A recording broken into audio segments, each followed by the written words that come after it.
seperti kita tahulah ada banyak juga dalam masa 60 tahun ni ada yang isu-isu yang masih lagi belum diselesaikan. Walaupun kita dah 60 tahun, maknanya kalau ikut negara ni sudah dah besar lah juga kan. Kira bukannya merangkak lagi, dah boleh berjalan lah sudah kan.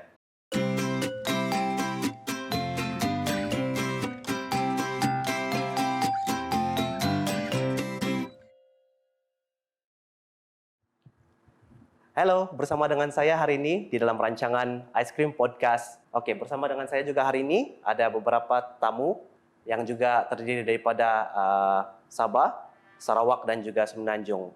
Untuk ini saya membiarkan mereka untuk memperkenalkan diri mereka, siapa-siapa kata tamu kita pada hari ini. Oke, teruskan. Mungkin saya boleh start dengan di sebelah kiri saya.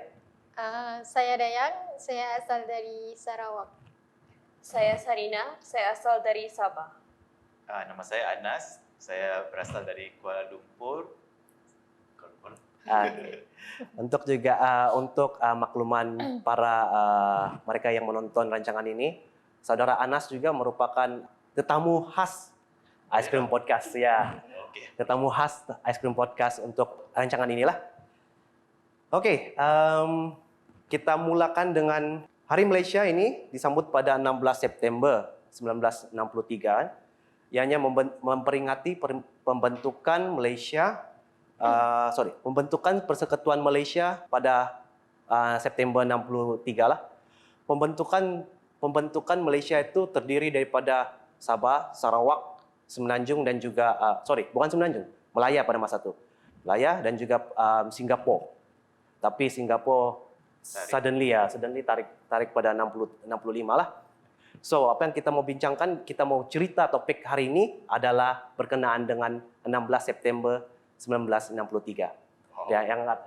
Inilah kita punya kita mau kasih tunjukkan kita punya semangat patriotik lah.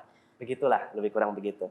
Oke, soalan pertama daripada saya mungkin saya bertanya dengan sebelah Dayang dulu ya. Oke, Sarawak. Pada pendapat Anda, apakah perkara yang paling penting tentang Hari Malaysia? Pada pendapat saya, kalau Hari Malaysia kan untuk kita memperingati kita punya pembentukan lah Sabah, Sarawak dan Malaya. And then kita dapat tengoklah berbagai bangsa budaya yang ada di Malaysia ni. Betul. Akibat pembentukan itu. Padat dan ringkas daripada Dayang. Oke, kita teruskan kepada Sarina. Pada pandangan saya, Hari Malaysia yang disambut pada 16 September merupakan sambutan yang signifikan dengan Hari Malaysia yang sambutan Hari Malaysia dengan sambutan Hari Malaysia Hari Kemerdekaan tu dijiwai oleh semua rakyat tanpa mengira bangsa, agama dan ideologi politik. Mantap. Wow. Oke, saudara Anas. Santai. Nah, memang santai pun tapi bagus jawapan tu memang sangat bagus lah. Memang bagi saya 16 September ni dia secara umumnya dia menceritakan pasal integrasi lah antara Sabah, Sarawak, Melaya dan juga Singapura masa time tu lah. It's the formation of our country Malaysia pada zaman dulu perspektif saya, dan bagaimana dia sangat penting lah sekarang dah masuk 60 tahun kan, untuk kita reflect macam mana kita always try to improve the integration tu. Sebab seperti kita tahulah ada banyak juga dalam masa 60 tahun ni ada yang isu-isu yang masih lagi belum diselesaikan. Walaupun kita dah 60 tahun, maknanya kalau ikut negara ni sudah dah besar lah juga kan. Kira bukannya merangkak lagi, dah boleh berjalan lah sudah kan. So itu yang pentingnya integrasi tu, macam mana kita mau build a strong relationship yang boleh tahan lagi 50-60 tahun. Betul. Ya, nampak juga kan jurang perbezaan antara Sabah, Sarawak dengan Semenanjung. Itu dia punya perbezaan. Kalau mau open tu cerita, wah cukup. Ya, ini sudah cukup nih. Oke, saya teruskan kepada soalan kedua. Mungkin kita bisa start dengan saudara Anas lagi lah. Untuk soalan kedua nih, apakah perkara yang menjadikan Malaysia sebuah negara yang unik dan istimewa? Unik istimewa. Memang secara general lah. Saya berbagai budaya, berbagai apa. Kita ni multiracial country lah. Betul. Berbanding dengan negara-negara lain yang single saja, kita ni berbagai kaum, berbagai budaya yang kita boleh hidup secara aman dan secara betul toleransi for the past 60 years. So itu adalah identiti yang hebatlah bagi saya sebagai sebuah negara. Tapi bila saya tengok Sabah dan Sarawak ni, unik dia is dia punya identiti. Yang kurang sikit di Semenanjung. So saya sebenarnya berpandangan kalau nak nampak Malaysia as identity, sepatutnya bermodelkan Sabah dan Sarawak lah. Selain daripada Kuala Lumpur. So itu pandangan saya lah. Wah, okey. Pada pandangan saya setuju dengan pendapat saudara Anas yang bilang perpaduan tu amat penting sebab teringatkan kisah lalu yang stated that perpaduan perpaduan tu penting sebab dia akan mengelakkan tragedi 13 Mei 69 yang whereas terdapat perselisihan faham antara kaum kan. So dengan kita kalau ada perpaduan tu kita boleh mengelakkan masalah seperti itu berlaku di masa hadapan. Pada pandangan saya pula, saya bersetujulah dengan saudara Anas sama saudari Sarina. Sebabnya kalau ditengok kan di Sabah, Sarawak sama Semenanjung, walaupun kita ni pelbagai bahasa lah, tapi faham. Itulah uniknya Malaysia. Hebat. So maksudnya uniknya dan istimewanya Malaysia adalah kerana toleransi dan perpaduan lah. Jadi kurang begitulah kan, kita kalau boleh rumuskan sekali lah kan begitu. Okey, saya pergi ke soalan yang ketiga. Saya start dengan Sarina lah untuk yang ketiga nih. Pada pendapat Anda, apakah yang boleh kita lakukan untuk menjadikan Malaysia sebuah negara lebih baik atau berkembang maju? Pada pandangan saya, untuk menjadikan Malaysia lebih maju, dari perspektif golongan belia, kita juga boleh mengambil faktor pemerintah. Sebab dengan pemerintah, kita haruslah memilih seorang yang adil, berwibawa, yang mampu membuat Malaysia tu menjadi lebih maju daripada sekarang. Ya, sebenarnya saya setuju dengan Sarina lah actually pasal itu. Sebab kalau untuk mau bergerak maju ke hadapan, kita perlukan seorang pemimpin yang betul-betul berideologi tinggi lah untuk mau kasih gerak Malaysia one step ahead lah, orang bilang kan begitu. Sebab masa pembentukan 1963 itu pun kalau bukan tanpa pemimpin yang berwibawa, pembentukan Malaysia ini kan tidak akan terjadi. Saya setuju dengan Sarina. Saudara Anas pula macam mana? Kalau nak bercakap pasal lebih maju lah kan, kita kena ada direction lah. Macam betul apa saya cakap, pemimpin ni umpama dia lah pemandu bas tu lah. Dia kena bawa semua penumpang-penumpang ni ke satu arah yang majulah supaya kita semua selamat. Dan dia kena pastikan direction yang dia pergi ni will benefit semua orang yang akan ikut di belakang lah. Jadi perpaduan as a whole tu important. Supaya kita agree dengan this, okay, apa yang Malaysia nak jadi sebagai sebuah negara. Okey. Wah, sampai saya pun terlupa sekejap. Nah, maksud saya terlalu tengok kamu kan bercakap, sampai saya pun terlupa sekejap.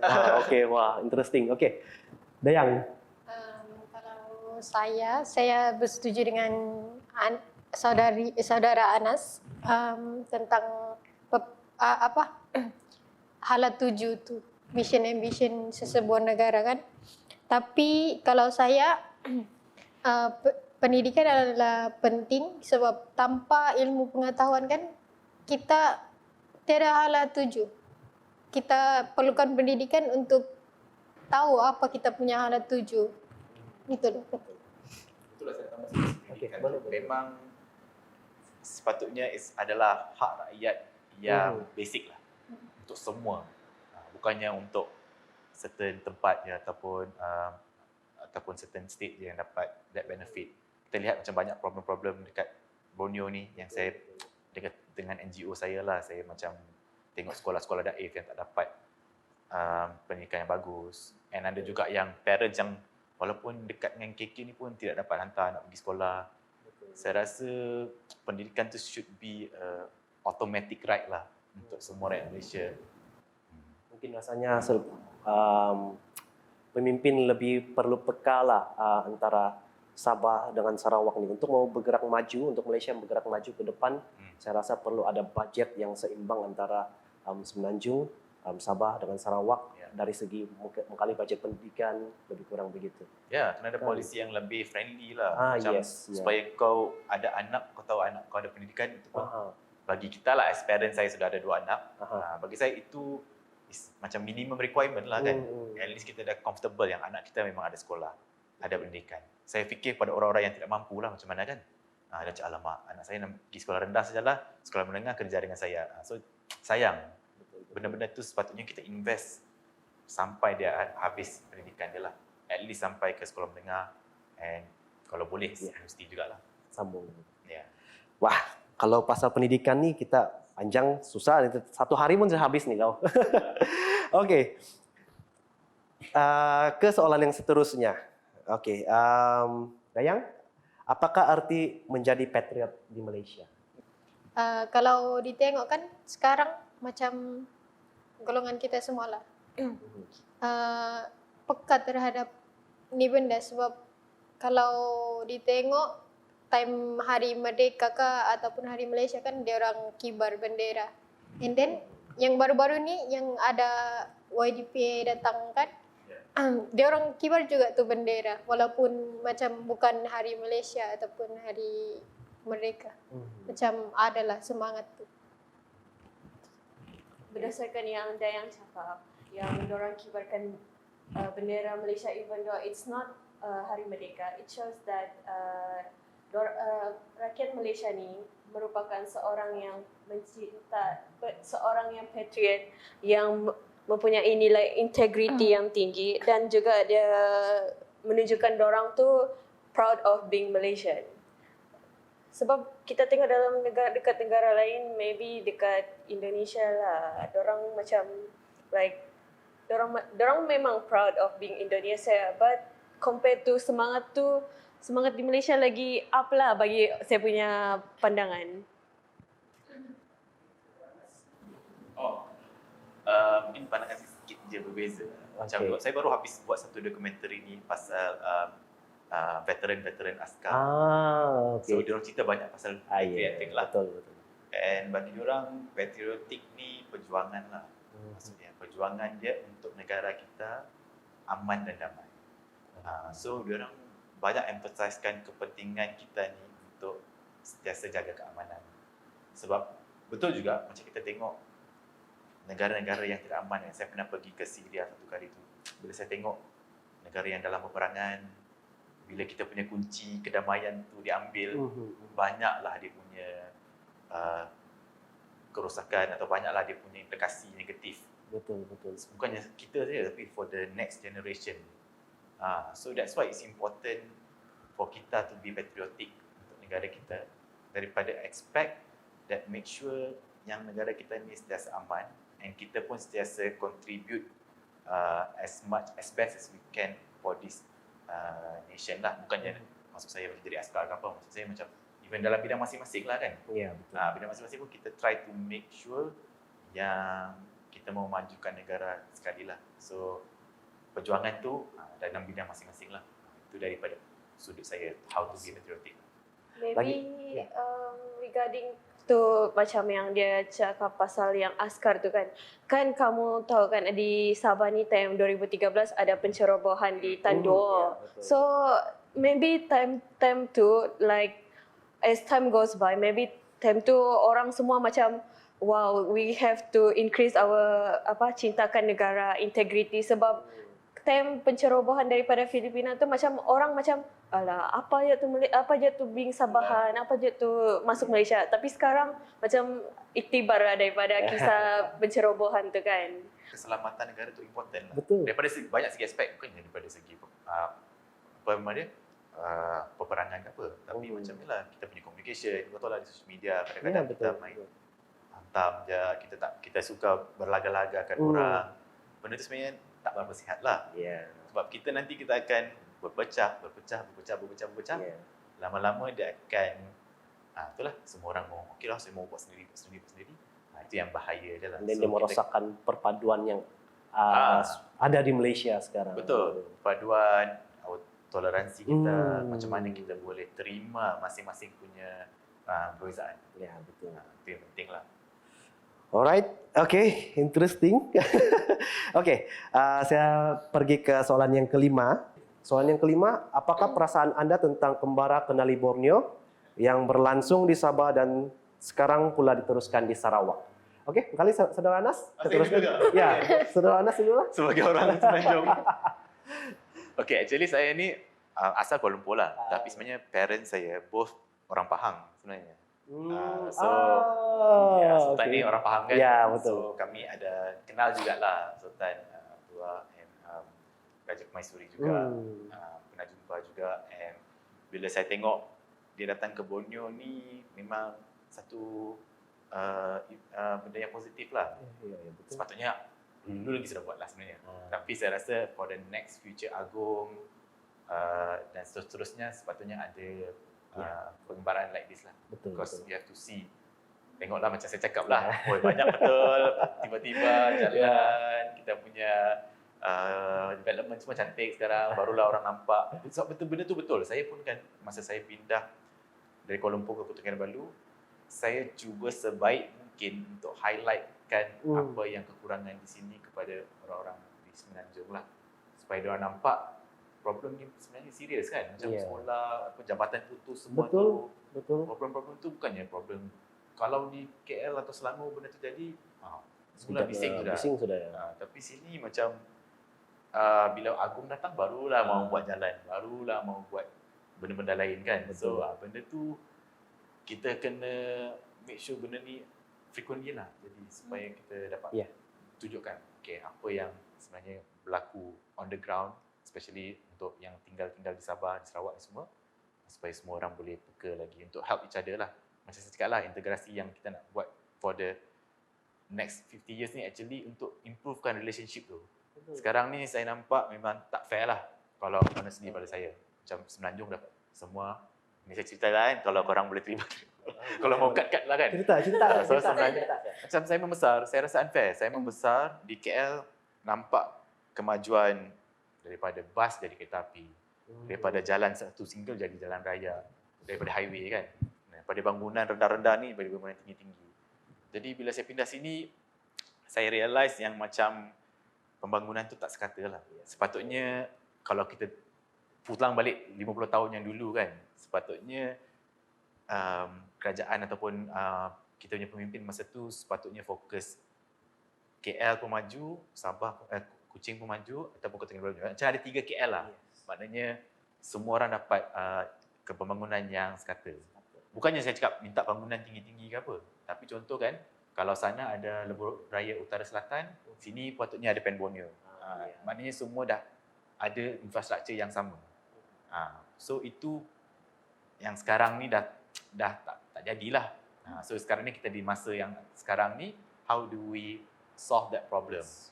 Saya kalau boleh, dan saya cakap tadi, dengan kembara YDPA ni, supaya ditarik investment tu, siaplah Pen Borneo ni cepat-cepat. Sebab dengan adanya highway ni, kau tahulah, bila ada yang highway, ada lagi banyak bisnes akan masuk. Sebab kita punya hubungan lagi dekat. And nanti, insyaAllah, ada Nusantara lagi semua. Sorry lah, saya cerita panjang sikit lah. So, nanti kita nak buat bisnes pun bila ada Nusantara. So, benda tu dah ready. Sebab di Semenanjung bagi saya dah ada semua lah. Dah ada hubungan selain Singapura sampai ke Thailand, timur ke barat. So, why not kita betul-betul invest dengan, saya haraplah dengan YDPA ni dia akan balik ke Semenanjung yang betul-betul fokus kepada building Sabah dan Sarawak infrastructure. Betul. Yang 30 tahun jalan raya belum pernah siap, tiba-tiba besok dia siap. Dan ada YDPA mau datang, besok dia siap. Wah. Dulu saya dengar baru je setengah siap. Kalau boleh kasihlah siap dulu. Ya, alang-alang juga. Banyak potensial tu. Betul. Oke, Sarina. So for me kan kena kembara kenali Borneo tu start dari Tawau. So on the way tu rakyat Sabahan dorang mampu jumpa Agong secara dekat sebab kita tahu kan di Sabah ni mana ada Sultan.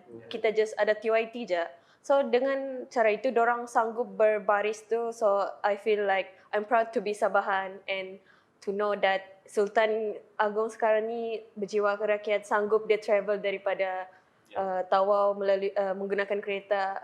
So looking at him, saya pun ada tengok dia punya lalu hari tu. Dia tengok pun macam memang berjiwa rakyat lah. Saya hope Sultan seterusnya, Agung seterusnya pun berjiwa rakyat. Sebab berdasarkan saudara Anas bilang tadi yang pembangunan di KL dengan Sabah memang berbeza sebab parents saya merupakan orang Semenanjung juga. Mama saya lah pindah Sabah, dia bilang pembangunan sekarang ni tidak sama dengan KL.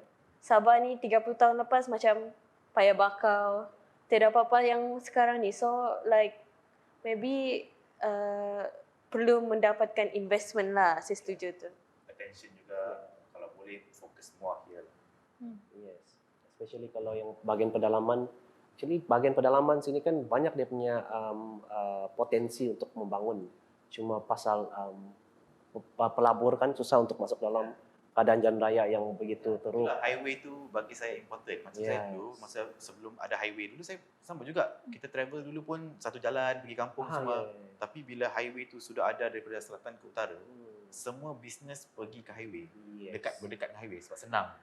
So bayangkan kalau Pen Borneo siap, orang pedalaman semua pun akan more move closer tu kita punya highway lah. Macam saya dengar pergi KK ke Kudat 1.5 jam je daripada 3 jam kan. So saya boleh balik hari je pun kalau boleh buat bisnes di Kudat.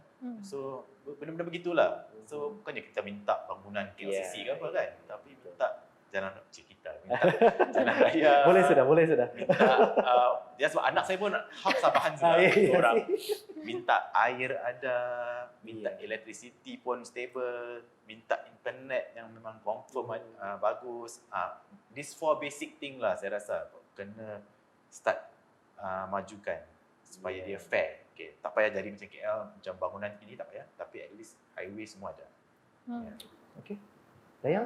Kalau bagi saya, Kembara Borneo ni kan memang membawa impak yang positif lah kepada rakyat dan juga pembangunan lah.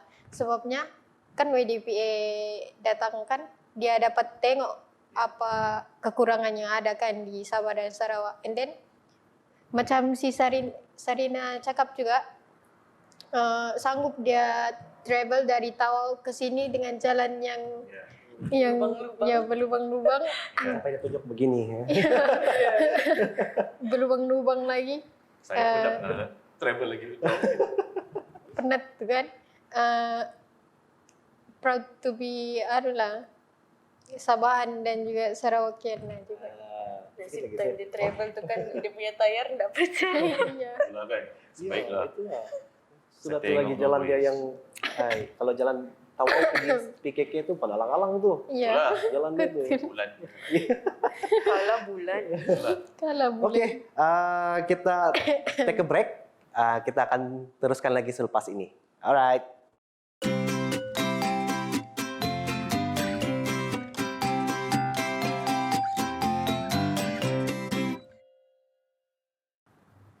Okey, kembali kita ke rancangan Ice Cream Podcast Malaysia Edition. Alright. Untuk segmen yang kedua ni kita akan lebih bercakap tentang bagaimana impact teknologi dalam selama pembentukan Malaysia ni lah. Okey, sebelum tu kita makan ice cream dulu. Okey. Wah, klasik. Okey, sambil kita makan-makan, sambil kita santai. Yes. Rasa dia macam es krim lah. Okey. Oke, Boleh. boleh kita ke soalan yang pertama. Boleh? Boleh, Bang. Bagaimanakah teknologi telah mempengaruhi cara kita merayakan Hari Malaysia? For me, teknologi itu mampu menaikkan imej negara ke arah menghasilkan tahap kehidupan yang lebih baik. So, di samping itu, dia juga menjadi penanda aras bila perkembangan teknologi itu menjadi lebih efisien, dan dia juga dengan teknologi juga dia mampu menyemai semangat patriotism agar rakyat di Malaysia ni mampu hidup secara harmoni. Even though there's a lot of some other pihak yang mahu memecah belahkan perpaduan, so dengan ada teknologi kita mampu prevent things like that happen lah. Tanpa teknologi kan banyak orang yang masyarakat kan tidak sedar apa yang berlaku di luar. So dengan adanya teknologi kan itu news dorang semua dapat melalui Facebook, melalui Twitter gitu. So Dayang? Sebagaimana adanya Facebook, Twitter, media sosial lah kan, efek terhadap sambutan perayaan Hari Malaysia kan. Macam saya hendak balik ke Sarawak. Jadi adanya media sosial seperti FB, IG, saya dapat tengoklah macam mana dia orang punya perayaan di sana berbanding walaupun saya tidak berada di sana. Begitu. Especially yang time yang COVID tu kan lagi lah. Yang time COVID tu kamu keluar pun susah. Apa kita cuma bergantung dengan media sosial sih ya. Sedang Anas? Ya betul, dengan poin-poin semua orang. Memang teknologi ni dia mendekatkan lagi kita lah through communication. Macam saya rasa kalau nak relatekan dengan Hari Malaysia ni kan, masa saya umur 7 tahun atau 5 tahun dulu yang belum ada teknologi yang advance seperti ni, saya pun tidak tahu banyak pasal Sabah dan Sarawak masa saya tinggal di Kuala Lumpur. And saya rasa akses teknologi sekarang ni budak-budak sudah lebih tahulah apa yang berlaku di Sabah, Sarawak, di Semenanjung. Kalau boleh benda ni lebih in communication wise lah, lebih berkembang supaya kita dapat lagi share lagi our thoughts. Macam kamu lah, macam bela-bela di sini, mungkin kamu involved in IT ni semua kan, orang tak tahu sangat macam kat Sabah ni actually ada company IT yang boleh buat develop apps atau contohnya. So benda-benda tu yang kita kena highlight. Macam contoh saya bagi satu lagi, saya ni dalam entertainment industry lah. Kalau kamu kenal adik saya, penyanyi Aizat Hamdan. So saya abang dia actually. Saya di KL. Oh tak, Faizal tak. Bukan sama. Faizal tak beritahu Okay, saya dengan Aizat Hamdan, saya penulis lagu. Saya sebenarnya di sini, saya kahwin orang Sabah lah. Tapi di KL memang saya penulis lagu. And saya perasan teknologi pun banyak membantu bakat-bakat Sabah. So contoh kan, saya bagi contoh seperti K-Click lah. Diorang tak boleh nak just travel to KL and buat di sana semua, macam costly lah kan untuk artis-artis sana kan. Jadi diorang gunakan YouTube. Bila gunakan YouTube, diorang pecah. Sekarang ni satu Malaysia sudah kenal. So sekarang ni bukan alasan kita untuk cakap Sabah ni tak beri attention lah. Teknologi you can use to highlight you guys, untuk promote you guys sendiri. Macam hari tu pun saya ada buat satu lagu untuk Sabah. Saya buat, kalau kamu pernah dengar lah lagu Sabah Bangkit. Kamu Google lah, YouTube lah. Saya ada buat highlighting youth of Sabah. Kau tengoklah nanti video. Kalau podcast nanti kau feature lah. Saya promote di sini lah. So itu pun tujuan dia mau tunjukkan through teknologi yang Sabah ni sebenarnya banyak talent. Sabah ni banyak potential. Bukannya setakat tourism je, tapi orang-orang dia semua berbakat lah. So itu perspektif saya. Maybe aside from yang bilang mau ubah tu kan, maybe kita boleh bilang dengan ada teknologi kita boleh ubah perspektif yang orang Sabahan ni bukannya tinggal dekat atas pokok. Maybe kita Sabah ni pun maju sudah. Tengok ada lebuh raya Pan Borneo. Sebab saya juga ada cousin di Semenanjung, dia bilang, kamu masih tinggal di atas pokok kah? Ya, begitulah. Masih lagi berjalan guna sampan kah? Mengayu. saya mengaku sebagai orang Semenanjung masih 70% lagi masih lagi perangai masih lagi ingat begitu lagi. Saya mengaku sebab education system kita ni kalau kau masuk education lah. Education system kita macam terlampau berat ke sana. Dia tidak buat kita mengenali Sabah dan Sarawak. And benda tu yang salah lah bagi saya. Sepatutnya kena ikut state masing-masing lah. Apa yang culture macam kamu bukannya tahu. Kamu tahu pasal joget-joget dekat Semenanjung semua, tapi bukannya culture, part of your culture kan. Okey, Dayang. Kalau saya kan,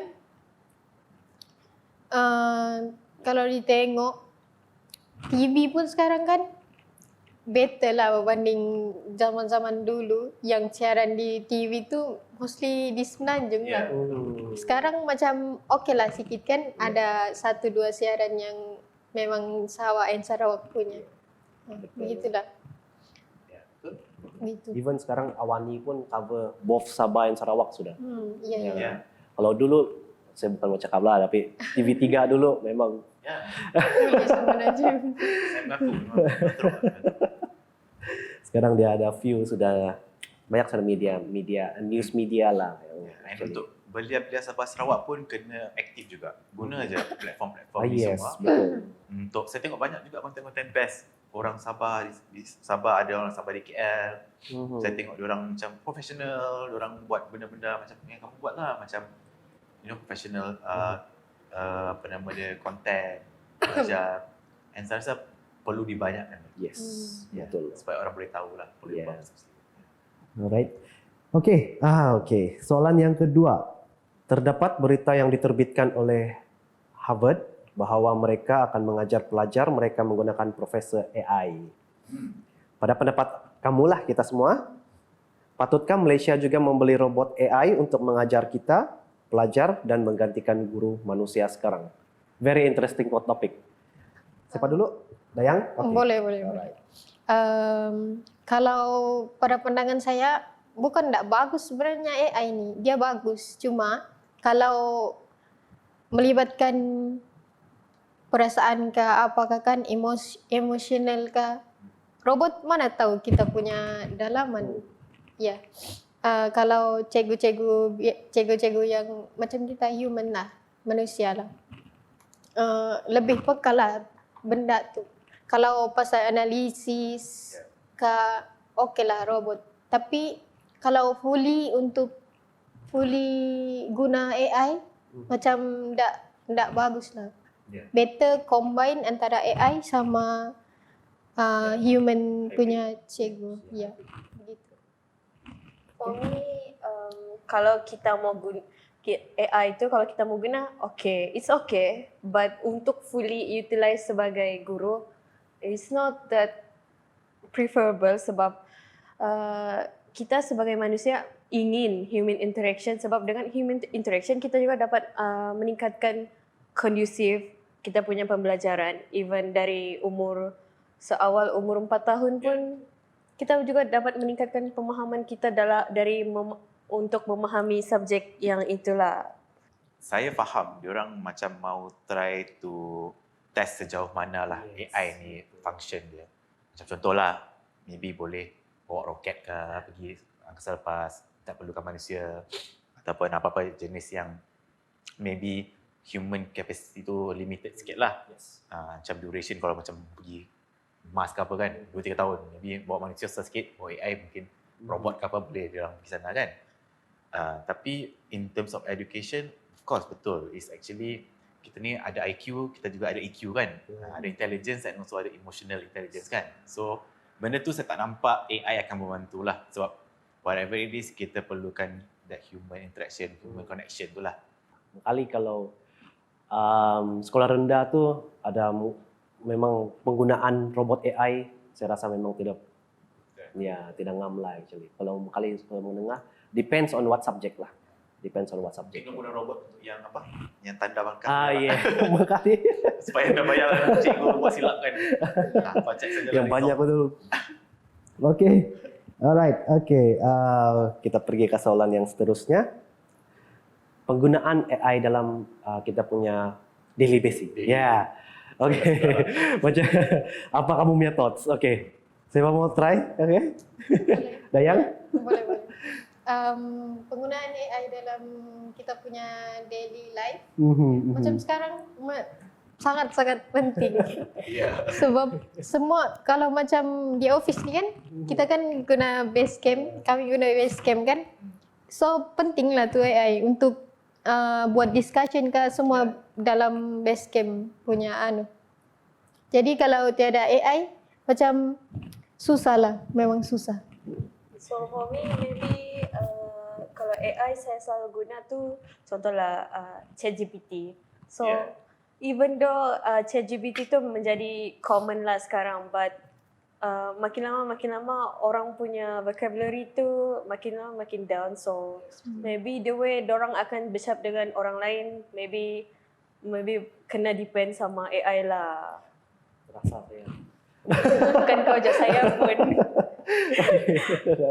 Honestly lah, memang saya faham memang ramai orang guna, tapi saya try cuba balancekan juga. Ya, betul. Saya kadang-kadang saya baca buku instead of mencari information through AI.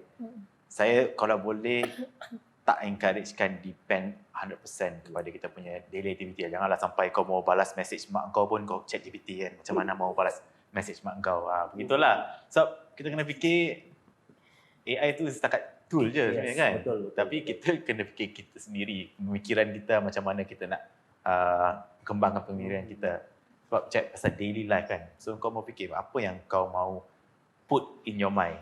Kau tidak mau terlampau banyak info, kau tidak mau unnecessary info pun. Yes. And kau tidak mau yang kau pun tak boleh kembang macam nak belajar buat ni lah. Macam kau tak takkan kau nak guna AI untuk buat benda ni. Kau mesti belajar satu skill tu dengan sendiri. And kau ada, macam saya buat muzik lah contohnya. Saya tidak boleh full buat AI kan. Buat muzik ni abstract. So macam mana saya nak buat, saya tak boleh tanya ChatGPT. So it's a skill yang try to balance kan. Betul. Sekali ChatGPT yang menyanyi. Itulah. Sekarang sudah ada yang AI yang boleh buat vokal, Piramli menyanyi lagu saya. I don't know. Ada sudah. Okay. Cuma saya rasa tu macam weird jugalah. Okay. Kita pergi ke soalan yang ini soalan yang terakhir sudah kita punya soalan terakhir.